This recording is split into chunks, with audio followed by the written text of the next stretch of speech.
ధన్యవాదాలు అన్న గారు. మరి మనందరి ఆత్మీయులు దినేష్ గారు ధరంపూరి వాస్తవ్యులు మాట్లాడవలసిందిగా కోరుతున్నాం.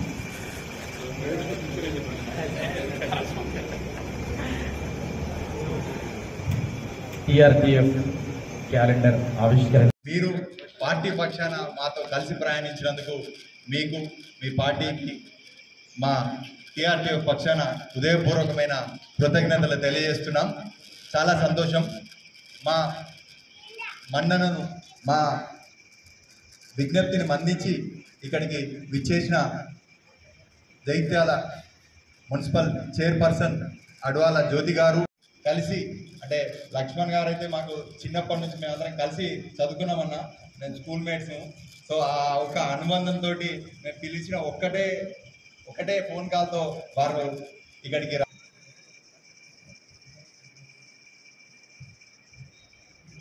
అందరికీ గుడ్ మార్నింగ్. ఎందుకంటే ఇప్పుడు ఈ టీఎఫ్ ఏదైతే ఉందో తెలంగాణ రాష్ట్ర టీచర్స్ ఫెడరేషన్ నుంచి ఈరోజు క్యాలెండర్ ఆవిష్కరణకు మరి ముఖ్య అతిథిగా ఇక్కడికి దినేష్ గారికి, మరి బండ శంకర్ గారికి, వేదిక మీద ఉన్న ఇంకా పెద్దలందరికీ, అట్లాగే వేదిక ముందున్న మరి టీచర్ సభ్యులందరికీ, గురువులందరికీ హృదయపూర్వక నమస్కారాలు తెలియజేస్తున్నాను. మన జీవితానికి ఒక కొత్త బాటను తీసుకురావాలి. ఎందుకనంటే ఇప్పుడు రాబోయే కొత్త సంవత్సరంలో ఈ చెడు అనేది మన లైఫ్లోంచి వెళ్ళిపోయి కొత్త సంవత్సరం, కొత్త జీవితాన్ని మనమే ఈ కొత్త సంవత్సరంలోకి అడుగు పెడతారు. కాబట్టి మరి అందరికీ మంచి రోజులు రావాలి, ఈ సంవత్సరం అంతా మంచిగా గడవాలని చెప్పేసి మరి ఎవరైనా కానీ మీరందరూ శాసన సభ్యులు అట్లూరి లక్ష్మణన్న గారికి, మరి అట్లాగే తుంగూరి సుపూర్వక నమస్కారాలు తెలియజేస్తున్నాను. ఈ క్యాలెండర్ ఆవిష్కరణ మన జీవితానికి ఒక కొత్త బాటను తీసుకురావాలి. ఎందుకనంటే ఇప్పుడు రాబోయే కొత్త సంవత్సరంలో ఈ చెడు అనేది మన లైఫ్లోంచి వెళ్ళిపోయి కొత్త సంవత్సరం, కొత్త జీవితాన్ని మనం ప్రారంభించడానికి ఇది పునాది. ఎవరైనా కానీ ఈ చేదు కాలం వెళ్ళిపోతుంది, మంచి రోజులు వస్తాయని ఆనందంతో ఈ కొత్త సంవత్సరంలోకి అడుగు పెడతారు. కాబట్టి మరి అందరికీ మంచి రోజులు రావాలి, ఈ సంవత్సరం అంతా మంచిగా గడవాలని చెప్పేసి మరి ఎవరైనా కానీ మీరందరూ టీచర్స్ కాబట్టి మీరు పిల్లలందరికీ ఒకటే, ఎప్పుడు చిన్నప్పటి నుంచి చదువు బోధిస్తున్నట్టు వాళ్ళకి మంచి సంస్కారం కూడా బోధించాలని చెప్పేసి ఈ సందర్భంగా తెలియజేస్తాను. ఎందుకంటే ఈ రోజుల్లో ఉన్న పిల్లలందరూ చాలా చెడు దారిలోకి వెళ్తున్నారు. కాబట్టి మరి వాళ్ళందరికీ కొంచెం మంచి చెప్పి ఈ 31st నైట్ ఏదైతే ఉందో మరి అందరికీ కొద్దిగా ఇంట్లో 1000 కళ్ళతోటి కుటుంబం అంతా మీకోసం ఎదురు చూస్తున్నది, మరి వాళ్ళ కోసమైనా మీరు మంచిగా ఉండాలని చెప్పేసి కొంచెం ప్లీజ్ అందరూ ఎడ్యుకేట్ చేయాలి పిల్లలందరికీ అని చెప్పేసి ఈ సందర్భంగా తెలియజేస్తున్నాను. మరి అట్లాగే మీ అందరి పాత్రే లేకపోతే గవర్నమెంట్లో మేమనే వాళ్ళమే లేకపోయే వాళ్ళం కావచ్చు. ఎందుకంటే మొన్న ఎమ్మెల్యే ఎలక్షన్స్ అప్పుడు మీరందరూ పెద్ద పాత్ర పోషిస్తే తెలంగాణ ఖచ్చితంగా ప్రభుత్వంలో ఉన్న ముఖ్యమంత్రి గారు ప్రతి ఒక్కరిని హక్కుగా దగ్గరికి చేర్చుకుంటారు. కాబట్టి మీ అందరి ప్రభుత్వం నుంచి మీ అందరికి ఉన్న సమస్యలు కూడా అవి తీర్చడానికి మనకు వారధిలో ఉన్నారు, లక్ష్మణన్ ఉన్నారు, అందరూ ఉన్నారు ఇక్కడ. సో ఖచ్చితంగా మీ సమస్యలన్నీ మరి ముఖ్యమంత్రి గారి దగ్గరికి తీసుకెళ్తారు. మనకి ఏం సమస్యలు ఉన్నాయి, ఏం కావాలి అని చెప్పేసి. అదే కాకుండా మరి మీరందరూ ఇట్లాగే పెద్ద మనసు చేసుకొని కొంచెం అర్థం చేసుకొని కొంచెం టైం ఇస్తే ప్రభుత్వానికి ప్రతి ఒక్క సమస్య తీరుతుంది. ఎందుకంటే ఏ చిన్న సమస్య అయినా, ఏ పెద్ద సమస్య అయినా దానికి కొంచెం టైం పడుతుంది. కాబట్టి ప్రతి ఒక్క సమస్యలు తీరుతాయి. ఎందుకంటే భారతిలో పనిచేయడానికి మనకి లక్ష్మణన్ ఉన్నారు. కాబట్టి మరి అందరి సమస్యలు గత ప్రభుత్వం కంటే ఇప్పుడున్న ప్రభుత్వం, ఒక మంత్రి దగ్గరికి మీరు వెళ్ళండి, ఒక ముఖ్యమంత్రి గారి దగ్గరికి మీరు వెళ్ళండి, ఖచ్చితంగా ఆహ్వానిస్తారు, పక్కన కూర్చుని పెట్టుకుంటారు. మరి ఖచ్చితంగా మీ అందరి సమస్యలు కూడా తొందరలోనే తీరబోతున్నాయి అని చెప్పేసి ఈ సందర్భంగా తెలియజేస్తూ నా వంతు కూడా ఒక ఉడత సహాయంగా లక్ష్మణన్నకు చెప్పాలనుకుంటున్నాను. మీ అందరూ మన గురువు కాబట్టి, తల్లి తండ్రి తర్వాత ఆ భగవంతుడు తర్వాత మరి మీరే ఉంటారు. కాబట్టి మరి మీ అందరి సమస్యలు ఉంటే మేమందరం బాగుంటాం. కాబట్టి ఒక రైతు ఆకలితో, అంటే రైతే గిట్లా పండించకుండా రైతే గిట్లా బాగుపడకపోతే అంటే ఈ ప్రపంచంలో ఎవరు కూడా బాగుండరు. ఈ 5,000 నోట్లకు వెళ్ళాయి. కాబట్టి అట్లాగే గురుదేవుడు అనేవాడు ఖచ్చితంగా బాధలో ఉంటాయి, మనం కూడా శిష్యులం కూడా బాగుంటాం. కాబట్టి మరి ఖచ్చితంగా మీ అందరి సమస్యను ప్రభుత్వం దగ్గరికి తీసుకెళ్లాలని చెప్పేసి లక్ష్మణన్నకి ఈ సందర్భంగా తెలియజేస్తున్నాను. అట్లాగే నన్ను ఇక్కడ అధ్యక్షులు సురేష్ గారికి,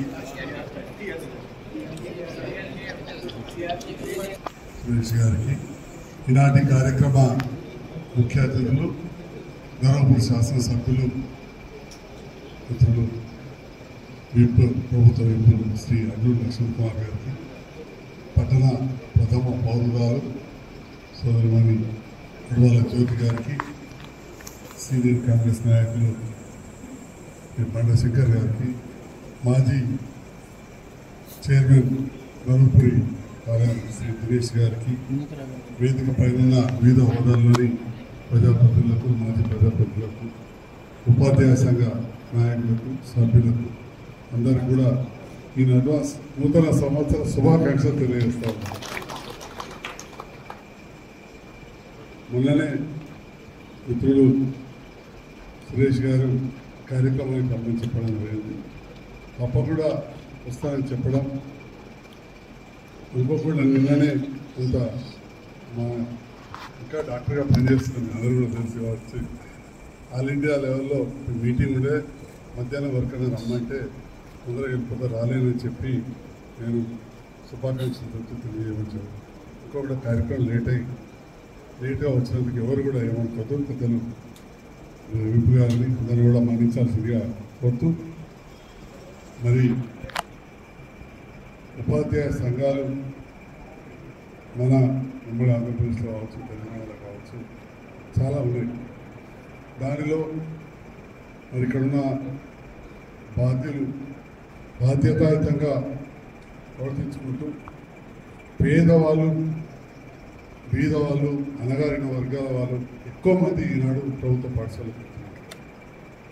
ఆ కాలంలో అలాంటి వాళ్ళకు కూడా ప్రైవేట్ పాఠశాలలు లేవు కాబట్టి దూరం పంపాలద్దు అనుకుంటే జగిత్యాల ప్రభుత్వ పాఠశాల ప్రభుత్వ పాఠశాల విద్యార్థిని new high school old student first నుంచి కూడా ఇక్కడ కాలేజ్ దానికి. అందుకే దోస్తులు బాగా నా కుటుంబంలో ఎవరు కూడా చదవలేదు, అందరూ ఊటీ, లారెన్స్, ఇక్కడెక్కడో సెంట్ పాల్స్లో చదివారు. నేను మాత్రం ఇక్కడ చదివాను.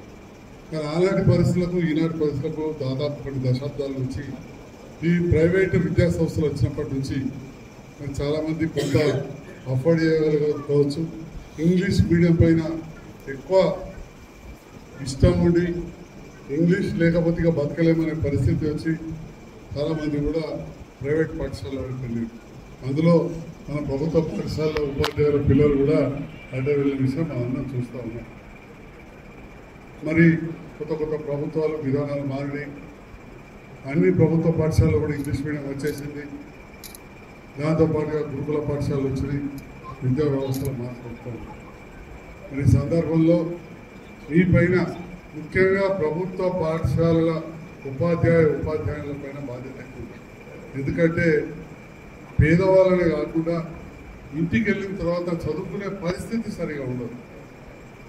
ఉన్నత కుటుంబాల నుంచి వచ్చేవాళ్ళు అటు స్కూల్లో తర్వాత ఇంటికి వెళ్ళిన తర్వాత కూడా ఆ చదువుకోవడానికి ఒక గది వేరే ఉంటుంది, లేదా అవసరం పడితే ఇంకో ప్రైవేట్ టీచర్ని కూడా పెడతారు, ట్యూషన్ నడుస్తూ ఉంటే ఇవన్నీ అనుభవిస్తారు. కానీ ఈరోజు ప్రభుత్వ పాఠశాలకు వచ్చేవాళ్ళు ఉదయాన్నే ఓసారి భోజనం ఉంటుందో కూడా తెలియదు, మధ్యాహ్నం భోజనం కూడా దొరికితే చాలా అనుకునే పరిస్థితిలో ఉండేవాళ్ళు ఉంటారు. ఇంటికి వెళ్ళిన తర్వాత వారికి సరైన సదుపాయాలు. సో తల్లి, తండ్రి, గురువు, సంస్కారం నేర్పేది అన్నీ కూడా మీరే. మరి అలాంటి మీ అందరికి కూడా ఈ సందర్భంలో నేను ఆహ్వానించినందుకు చేతులెత్తి నమస్కారం తెలియజేస్తా ఉన్నా. మళ్ళీ వివరించి చెప్పాలంటే ఒక ప్రైవేట్ పాఠశాలలో ఉన్నత కుటుంబంలోకి వచ్చిన వాళ్ళకు చదువు చెప్పడం కంటే మీకు చాలా కష్టం. ఎందుకంటే మీరే ట్యూషన్ మాస్టరు, మీరే తల్లి, మీరే తండ్రి, ఆఖరికి అన్నం పెట్టేది కూడా మీరే. అన్నం పెడుతున్న సందర్భంలో కొన్ని సమస్యలు ఈ జిల్లాకు సంబంధించిన పెద్దలు జీవన్ రెడ్డి గారు కానీ అనేక రిప్రజెంటేషన్ తీసుకొచ్చి ఇస్తుండేవారు సురేష్ గారు. ఇప్పుడు ఒక మాట మాట్లాడారు, అన్న మీ తెలంగాణ ఉద్యమంలో కీలకంగా గ్రామ స్థాయిలో పిల్లలకు చదువు చెప్పుకుంటూ మా ఉద్యోగాల పరంగా పెట్టి భాగస్వామ్యం, మా ప్రమోషన్స్ కానీ, మా సర్వీస్ మ్యాటర్స్ కానీ, మా మాట్లాడడానికి కానీ ఎక్కడ కూడా అవకాశం లేని పరిస్థితులు ఉన్నాయి. ఈ ప్రభుత్వం నడుస్తుందని మాకు అనేక సందర్భంలో మాట్లాడినట్టు ఎక్కడ కలిసినా కూడా ఉపాధ్యాయుల కష్టాలు, ఉపాధ్యాయుల ఇబ్బందులు, ఈ జిల్లా కానీ రాష్ట్ర ఉపాధ్యాయుల విషయంలో ఎప్పుడు మాట్లాడుతున్న సురేష్ మిత్రుడు వ్యక్తిగతంగా వారి కార్యవర్గం ఉందో ఆ కార్యవర్గానికి, అదేవిధంగా మా మిత్రులు రాష్ట్ర కాంగ్రెస్ పార్టీ కార్యదర్శి ఏదైతే ఒక బాధ్యత గల ప్రభుత్వ పాఠశాల చదువుకున్న వాళ్ళందరూ కూడా మన ఆర్థికంగా ఆ గ్రామీణ ప్రాంతంలో ఉన్నటువంటి ఏదైతే బిలో పావర్టీ లైన్ సంబంధించినటువంటి కుటుంబాలు కానీ మధ్యతరగతి కుటుంబాలు కానీ ఎంతో నమ్మకంతో గ్రామాల్లో ఈ ప్రభుత్వ పాఠశాలకు పంపిస్తారు. మన ప్రభుత్వ పాఠశాల చదువు చెప్పే టీచర్స్ సోదరిమణులు కానీ సార్ ఎవరైతే టీచర్స్ ఉపాధ్యాయులు ఉన్నారో మీరందరూ కూడా వెల్ క్వాలిఫైడ్, అంటే ఉన్నతమైన చదువు చదువుకుని ప్రభుత్వం పెట్టినటువంటి పరీక్షలో అర్హత పొంది టీచర్గా ఉద్యోగం తీసుకునేవారు. మీకు చాలా నాలెడ్జ్ కానీ సబ్జెక్ట్ కమాండ్ కానీ కంట్రోల్ బాగా ఉంటుంది. మన గవర్నమెంట్ స్కూల్స్లో వచ్చే పిల్లలందరూ కూడా మనం ఉన్నతమైన స్థాయికి తీసుకునే విధంగా దూర ప్రాంతాలకు వెళ్ళి మేము రోడ్ల మీద వెళ్తుంటే కనబడుతుంటారు మా చెల్లెలు ఉపాధ్యాయ సోదరి మళ్ళీ కూడా మన దూర ప్రాంతాల నుంచి బస్సుల ద్వారా ప్రైవేట్ మార్పుల ప్రాంత ప్రైవేట్ స్కూళ్ళలో కూడా గవర్నమెంట్ స్కూళ్ళలో కూడా మనం ఎంతో కష్టపడి పనిచేస్తున్నాం. ఉపాధ్యాయులందరూ కూడా ఈరోజు యూనియన్ పరంగా మా క్యాలెండర్ ఆవిష్కరణ ఉన్నది, మీరు రావాలని చెప్పేసి మా మిత్రులు సురేష్ గారు పెద్దలు మాట్లాడినారు. పెద్దలు జీవన్ రెడ్డి గారు వచ్చేది ఉండేవారు. హైదరాబాద్లో వాళ్ళ కొడుకు వాళ్ళ వచ్చిన వ్యక్తిగత ఫంక్షన్ ఉంటే రాలేకపోయినారు. మరి అదే విషయాన్ని కూడా మా ఉపాధ్యాయ సంఘ మిత్రులందరికీ తెలియజేసుకుంటూ మరి జిల్లా విషయానికి వచ్చినప్పుడైతే మా స్థానిక శాసనసభ్యుడు మా సంజయ్ కుమార్ అన్న గారు ఓపెన్గా ఏదైనా బోల్డ్గా మాట్లాడతాడు, నిజాయితీగా చెప్పదలుచుకుని చెప్తాడు. మన వారు కానీ నేను కానీ పెద్దలు జీవన్ రెడ్డి గారు కానీ మేమందరం కూడా ఇప్పుడే చాలామంది చాలా విషయాలు మాకు చెప్పినారు. ఈ జిల్లాకు సంబంధించినటువంటి మధ్యాహ్న భోజన విషయంలో పట్ల మా ఉపాధ్యాయులు కొంతమందిని బాధ్యతలు చేసినారన్న. ఏదైతే ప్రభుత్వం ఇచ్చినటువంటి మెనూ కానీ ప్రభుత్వం ఇచ్చినటువంటి వేతనాలు కానీ తక్కువ ఉండడం వల్ల సరిగా వండలేకనో సరిగా భోజనం పెట్టలేకనో ఇబ్బంది అయితే దానికి ఇన్ఛార్జ్గా ఉన్నటువంటి వాళ్ళు సస్పెండ్ చేయడం జరిగిందని చెప్పి, అదేవిధంగా మేము బయట ప్రాంతాలకు వెళ్తే ఏదైతే ఎక్స్కర్షన్స్కి వెళ్తే కూడా డిఓ గారు ఉత్తరం ఇస్తే కూడా తీసుకోవట్లేదని చెప్పేసి స్థానిక విషయాలు కూడా చెప్పడం జరిగింది. నేను కానీ మా ఎమ్మెల్యే గారు ఆ రెండు విషయాల్లో పట్ల అంటే జిల్లాకు సంబంధించిన విషయాల్లో పట్ల మేము మీకు అండగా ఉన్నాం. దాని విషయంలో మేము మేమందరం దేవుడి దయతో అందరం ఒక గౌరవ ముఖ్యమంత్రి గారి నేతృత్వంలో ఈ జిల్లాలో మేము అందరం కలిసి పనిచేస్తున్నాం. క్యాలెండర్ ఆవిష్కరణలో పట్ల గౌరవనీయులు పెద్దలు స్థానిక శాసనసభ్యులు డాక్టర్ సంజయ్ కుమార్ గారు, సోదరిమణి మున్సిపల్ చైర్పర్సన్ చెల్లె జ్యోతి గారు, వేదికపై ఉన్నటువంటి మిత్రులు, అపోజిషన్లో ఉన్నప్పుడు ఉపాధ్యాయుల గురించి అనేక సందర్భంలో మన జిల్లా కాంగ్రెస్ అధ్యక్షునిగా నాకు కానీ ఈ జిల్లాకు సంబంధించిన పెద్దలు జీవన్ రెడ్డి గారు కానీ అనేక రిప్రజెంటేషన్ తీసుకొచ్చి ఇస్తుండేవారు సురేష్ గారు. ఇప్పుడు ఒక మాట మాట్లాడారు, అన్న మీరు తెలంగాణ ఉద్యోగంలో కీలకంగా గ్రామ స్థాయిలో పిల్లలకు చదువు చెప్పుకుంటూ మా ఉద్యోగాలు పరంగా పెట్టి భాగస్వాములైన మా ప్రమోషన్స్ కానీ మా సర్వీస్ మ్యాటర్స్ కానీ మా మాట్లాడడానికి కానీ ఇక్కడ కూడా అవకాశం లేని పరిస్థితులు ఉన్నటువంటి ఈ ప్రభుత్వం నడుస్తుందని మాకు అనేక సందర్భంలో మాట్లాడినట్టు ఎక్కడ కలిసినా కూడా ఉపాధ్యాయుల కష్టాలు, ఉపాధ్యాయుల ఇబ్బందులు ఈ జిల్లా కానీ రాష్ట్ర ఉపాధ్యాయుల విషయంలో ఎప్పుడు మాట్లాడుతున్న సురేష్ మిత్రుడు వ్యక్తిగతంగా మా శ్రేయస్ వారికి సంబంధించినటువంటి ఏదైతే సంఘానికి సంబంధించినటువంటి బాధ్యతలు గల ఎవరైతే వారి కార్యవర్గం ఉందో ఆ కార్యవర్గానికి, అదేవిధంగా మా మిత్రులు రాష్ట్ర కాంగ్రెస్ పార్టీ కార్యదర్శి బండ శంకర్ గారికి, మా ధర్మపురి మండల కాంగ్రెస్ అధ్యక్షుడు పిసిసి సభ్యులు దినేష్ గారికి, అదేవిధంగా వేదిక పడినటువంటి ఉపాధ్యాయ పెద్దలందరూ కూడా డాక్టర్ సార్ ఇప్పుడే చెప్పినాడు, ఏదైతే ఒక బాధ్యత గల ప్రభుత్వ పాఠశాల చదువుకునే వాళ్ళందరూ కూడా మన ఆర్థికంగా ఆ గ్రామీణ ప్రాంతంలో ఉన్నటువంటి ఏదైతే బిలో పవర్టీ లైన్ సంబంధించినటువంటి కుటుంబాలు కానీ మధ్యతరగతి కుటుంబాలు కానీ ఎంతో నమ్మకంతో గ్రామాల్లో ఈ ప్రభుత్వ పాఠశాలకు పంపిస్తారు. మన ప్రభుత్వ పాఠశాల చదువు చెప్పే టీచర్స్ సోదరిమణులు కానీ సార్ ఎవరైతే టీచర్స్ ఉపాధ్యాయులు ఉన్నారో మీరందరూ కూడా వెల్ క్వాలిఫైడ్, అంటే ఉన్నతమైన చదువు చదువుకుని ప్రభుత్వం పెట్టినటువంటి పరీక్షలో అర్హత ఉంది టీచర్గా ఉద్యోగం తీసుకునేవారు. మీకు చాలా నాలెడ్జ్ కానీ సబ్జెక్ట్ కమాండ్ కానీ కంట్రోల్ బాగా ఉంటుంది. మన గవర్నమెంట్ స్కూల్స్లో వచ్చే పిల్లలందరూ కూడా ఒక ఉన్నతమైన స్థాయికి తీసుకెళ్లే విధంగా ప్రాంతాలకు వెళ్ళి మేము రోడ్ల మీద వెళ్తుంటే కనబడుతుంటారు మా చెల్లెలు ఉపాధ్యాయ సోదరి మళ్ళీ కూడా మన దూర ప్రాంతాల నుంచి బస్సుల ద్వారా ప్రైవేట్ మార్పుల ప్రాంత ప్రైవేట్ స్కూళ్ళలో కూడా గవర్నమెంట్ స్కూళ్ళలో కూడా మనం ఎంతో కష్టపడి పనిచేస్తున్నాం ఉపాధ్యాయులు అందరూ కూడా. ఈరోజు యూనియన్ పరంగా మా క్యాలెండర్ ఆవిష్కరణ ఉన్నది, మీరు రావాలని చెప్పేసి మా మిత్రులు సురేష్ గారు పెద్దలు మాట్లాడినారు. పెద్దలు జీవన్ రెడ్డి గారు వచ్చేది వారు హైదరాబాద్లో వాళ్ళ కొడుకు వాళ్ళ వచ్చిన వ్యక్తిగత ఫంక్షన్ ఉంటే రాలేకపోయినారు. మరి అదే విషయాన్ని కూడా మా ఉపాధ్యాయ సంఘం మిత్రులందరికీ తెలియజేసుకుంటూ, మరి ఈ జిల్లా విషయానికి వచ్చినప్పుడైతే మా స్థానిక శాసనసభ్యులు మా సంజయ్ కుమార్ అన్న గారి ఓపెన్గా ఏదైనా బోల్డ్గా మాట్లాడతాడు, నిజాయితీగా చెప్పదలుచుకుని చెప్తాడు. మన వారు కానీ నేను కానీ పెద్దలు జీవన్ రెడ్డి గారు కానీ మేమందరం కూడా ఇప్పుడే చాలామంది చాలా విషయాలు మాకు చెప్పినారు. ఈ జిల్లాకు సంబంధించినటువంటి మధ్యాహ్న భోజనం విషయంలో పట్ల మా ఉపాధ్యాయులను కొంతమందిని బాధ్యతలు చేసినారన్న. ఏదైతే ప్రభుత్వం ఇచ్చినటువంటి మెనూ కానీ ప్రభుత్వం ఇచ్చినటువంటి వేతనాలు కానీ తక్కువ ఉన్న వల్ల సరిగా వండలేకుండా సరిగా భోజనం పెట్టలేకుండా ఇబ్బంది అయితే క్యాలెండర్ని ఆవిష్కరించాల్సిందిగా మీకు మనవి చేస్తున్నాను.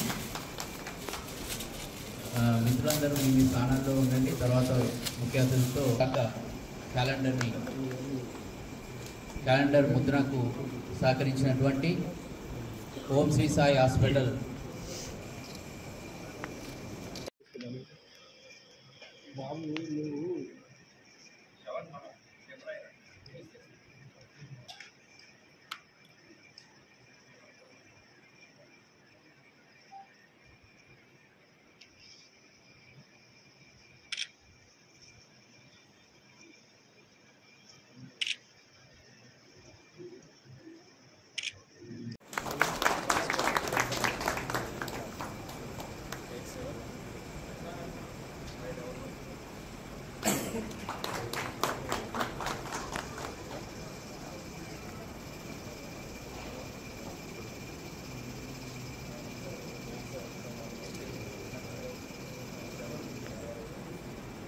Gracias.